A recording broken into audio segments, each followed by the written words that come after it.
Shalom, salam sejahtera bagi Bapak Ibu Saudara-saudara, anak-anak yang dikasihi oleh Tuhan Yesus Kristus. Jumpa kembali bersama saya Pendeta Eka di dalam renungan firman Tuhan pada hari ini, hari Selasa 23 Agustus 2022. Sukacita dan damai sejahtera dari Tuhan Yesus kiranya menyertai kehidupan kita sekalian. Puji nama Tuhan. Pembacaan firman Tuhan hari ini sesungguhnya kita Pengkhotbah pasal ke-6, tetapi renungan yang kita ambil masih dari pasal 5 disambung dengan pasal yang ke-6. Khususnya pasal 5 ayat yang ke-7 sampai 20 dan pasal 6 ayat 1 sampai yang ke-12. Tetapi kita tetap membaca keseluruhan pasal 6 ya. Baik, sebelum kita akan merenungkan bagian firman Tuhan hari ini, kita akan berdoa bersama. Tuhan Allah Bapa di surga, di dalam nama Tuhan Yesus, sungguh kami mengucapkan syukur terima kasih kepada Tuhan yang memelihara hidup kami sampai pada hari ini. Kami mau terus mengisi hati pikiran kami dengan kebenaran firman Tuhan, karena firman Tuhanlah yang menerangi jalan hidup kami. Mampukan ya Tuhan untuk kami dapat memahami apa yang Kau maksudkan. Kau juga menolong kami untuk kami dapat mengerti apa yang Kau maksudkan. Terima kasih Bapa, inilah diri kami siap sedia untuk belajar firman Tuhan. Demi nama Tuhan Yesus kami sudah berdoa. Haleluya. Amin. Pengkhotbah pasal yang ke-5 ayat yang ke-7 sampai yang ke-20. Demikian firman Tuhan. Karena sebagaimana mimpi banyak, demikian juga perkataan sia-sia banyak. Tetapi takutlah akan Allah. Kalau engkau melihat dalam suatu daerah orang miskin ditindas dan hukum serta keadilan diperkosa, janganlah heran akan perkara itu, karena pejabat tinggi yang satu mengawasi yang lain. Begitu pula pejabat-pejabat yang lebih tinggi mengawasi mereka. Suatu keuntungan bagi negara dalam keadaan demikian ialah kalau rajanya dihormati di daerah itu. Siapa mencintai uang tidak akan puas dengan uang, dan siapa mencintai kekayaan tidak akan puas dengan penghasilannya. Ini pun sia-sia. Dengan bertambahnya harta, bertambah pula orang-orang yang menghabiskannya. Dan apakah keuntungan pemiliknya selain daripada melihatnya? Enak tidurnya orang yang bekerja, baik yang makan sedikit maupun banyak. Tetapi kekenyangan orang kaya sekali-kali tidak membiarkan dia tidur. Ada kemalangan yang menyedihkan kulihat di bawah matahari. Kekayaan yang disimpan oleh pemiliknya menjadi kecelakaannya sendiri. Dan kekayaan itu binasa oleh kemalangan, sehingga tak ada suatu pun padanya untuk anaknya. Sebagaimana ia keluar dari kandungan ibunya, demikian juga ia akan pergi telanjang seperti ketika ia datang. Dan tak diperolehnya dari jerih payahnya suatu pun yang dapat dibawa dalam tangannya. Ini pun kemalangan yang menyedihkan. Sebagaimana ia datang, demikian pun ia akan pergi. Dan apakah keuntungan orang tadi yang telah berlelah-lelah menjaring angin?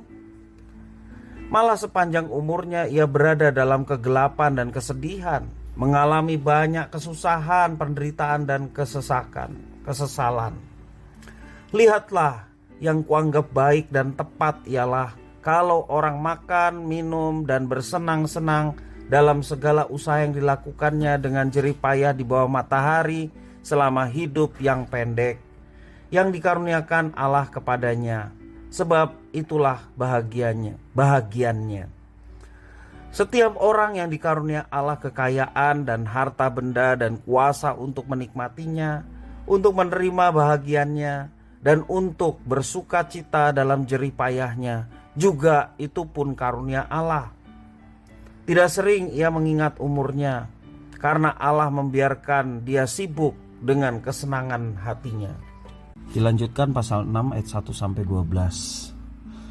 Ada suatu kemalangan yang telah kulihat di bawah matahari yang sangat menekan manusia. Orang yang dikaruniai Allah kekayaan, harta benda dan kemuliaan, sehingga ia tak kekurangan suatu pun yang diingininya.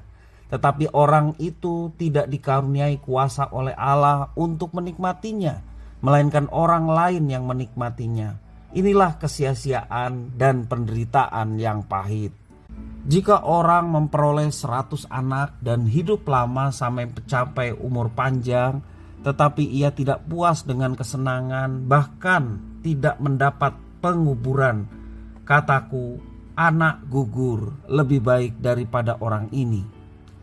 Sebab anak gugur itu datang dalam kesia-siaan dan pergi dalam kegelapan, dan namanya ditutupi kegelapan. Lagi pula ia tidak melihat matahari dan tidak mengetahui apa-apa. Ia lebih tentram daripada orang tadi. Biarpun ia hidup 2 kali 1000 tahun, kalau ia tidak menikmati kesenangan, bukankah segala sesuatu menuju satu tempat?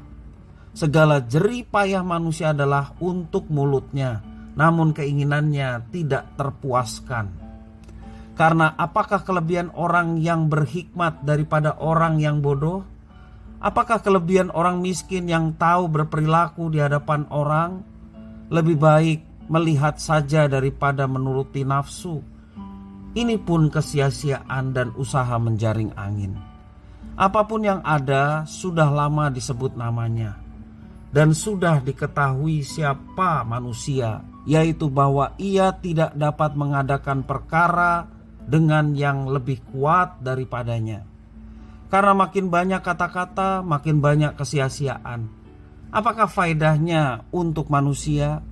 Karena siapakah yang mengetahui apa yang baik bagi manusia sepanjang waktu yang pendek dari hidupnya yang sia-sia, yang ditempuhnya seperti bayangan? Siapakah yang dapat mengatakan kepada manusia apa yang akan terjadi di bawah matahari sesudah dia? Bapak Ibu Saudara-saudara yang dikasihi oleh Tuhan, itulah pergumulan pengkhotbah, ya. Yesus berkata, kamu tidak dapat mengabdi kepada Allah juga kepada Mammon, dalam Matius pasal 6 ayat 24. Mengapa Yesus berkata demikian? Karena Yesus tahu bahwa uang dan harta seringkali menjadi berhala dalam kehidupan manusia. Manusia begitu mencintai uang sehingga bersedia berbuat apa saja demi mendapatkan kekayaan. Ada yang rela menganiaya istrinya sendiri, ada yang rela terputus dengan keluarga demi yang namanya uang. Itu yang terjadi. Kitab Pengkhotbah ditulis oleh seseorang yang berhikmat, yang mengerti bahwa dalam banyak hal uang dan kekayaan itu ada gunanya. Namun kekayaan merupakan sesuatu yang fana dan memiliki keterbatasannya. Misalnya, uang tidak dapat memberi rasa puas kepada pemiliknya.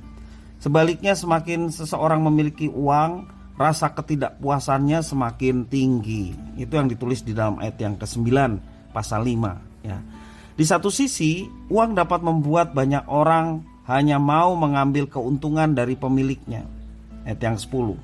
Tidak jarang uang memberikan efek negatif kepada pemiliknya. Satu contoh, membuat ia tidak dapat tidur nyenyak. Itu ayat 11 mengatakan demikian. Atau membawa celaka bagi pemiliknya.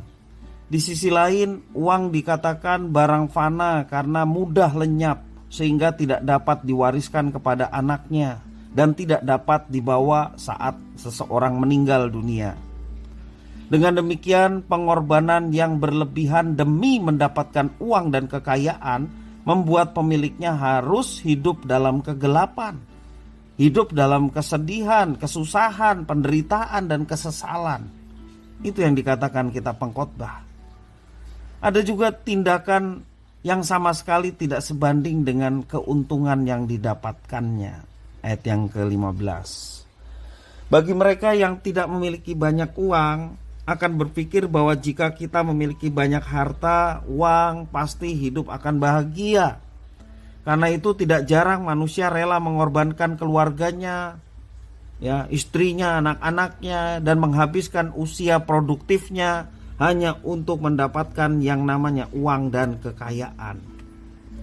Bapak Ibu Saudara-saudara yang kasih oleh Tuhan, kitab yang penuh dengan hikmat mengajarkan kepada kita, marilah kita mendengar nasihat dari firman Tuhan dari kitab Pengkhotbah ini, bahwa mengejar uang, kekayaan tidak selalu memberi keuntungan, terkadang membawa kepada malapetaka. Jika Tuhan tidak berkenan memberikan kekayaan, janganlah mengejarnya. Hal utama yang perlu dikejar yaitu kerajaan Allah dan kebenarannya. Yesus sendiri menyampaikan itu kepada kita. Carilah dulu kerajaan Allah beserta kebenarannya, maka yang lainnya itu akan ditambahkan. Itu perkataan Tuhan Yesus yang mesti kita yakini. Jangan kejar tambahannya. Kalau tambahannya itu berupa uang kekayaannya, jangan kita kejar itu. Kalau kita mengejar itu, kita tidak mengejar yang utama. Mungkin kita mendapatkannya, mungkin kita meraih, dan banyak orang yang akhirnya mendapatkan kekayaan. Tetapi kalau kekayaan itu bukan dari Tuhan, uang itu bukan dari berkat atau rezeki dari Tuhan, itu semua menjadi sia-sia. Dan kita menjadi iri ketika melihat orang lain menjadi sukses, ketika kita belum meraihnya karena orientasi kita hanyalah uang dan uang dan uang. Bapak ibu saudara-saudara yang dikasihi oleh Tuhan, mari kita mengejar yang utama. Cari dulu kerajaan Allah dan kebenarannya, maka yang lainnya akan ditambahkan. Segala sesuatu akan Tuhan tambahkan, termasuk juga uang dan kekayaan.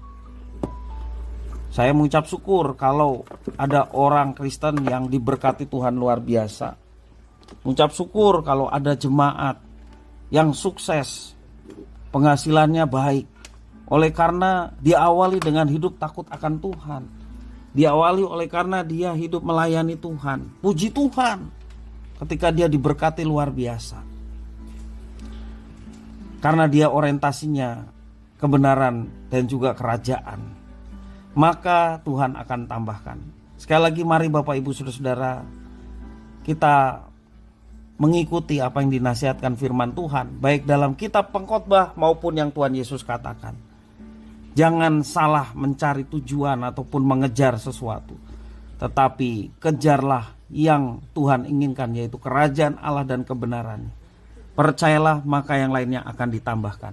Kiranya firman Tuhan memberkati kita sekalian. Mari kita berdoa. Tuhan Bapa di sorga, terima kasih atas firman Tuhan. Mampukan kami untuk melaksanakannya. Demi nama Tuhan Yesus kami berdoa. Haleluya. Amin.